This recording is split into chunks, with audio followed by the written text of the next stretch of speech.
Ciutat o poble, platja o muntanya, doblatge llatí o versió original. Pareix que el món se divideix sempre en dues opcions i avui estem a Saragossa per comprovar-ho. La pizza, o sense pinya? Con piña. Molt bé. La tortilla, o sense ceba? Me da igual. A mí también, con cebolla. ¿No os mojáis? Con cebolla, tú sí. ¿Y tú? Yo, si es de mi abuela, sin cebolla. ¿Gossos o gats? Gatos. Perros. Bueno. ¿Perros o bebés? Bebés. ¿Bebés? ¿La extinció del oso panda o la extinció de los bebés? De los sopan. Del oso panda. Adiós al oso panda. ¿Dutxars per la nit o al matí? Depende. Yes. Oye, ya me sabes en inglés. Bueno. Catalán, aragonés, inglés, También. español. Forja de premsa o forja d'estampació? Has de triar una. Ràpid, vinga. No. Forja.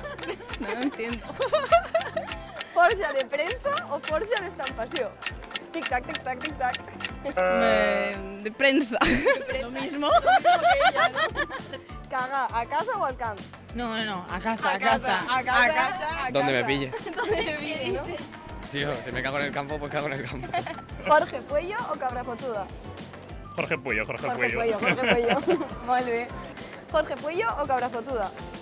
No sé quién son, pero se apellida como yo, así que Jorge Puello. Jorge Puello o Cabra Fotuda? No sé qué es. El segundo. El segundo, Cabra Fotuda, ¿no? Es que no tengo ni idea. No lo sé ni yo, tía. Claro. Ahí está la gracia.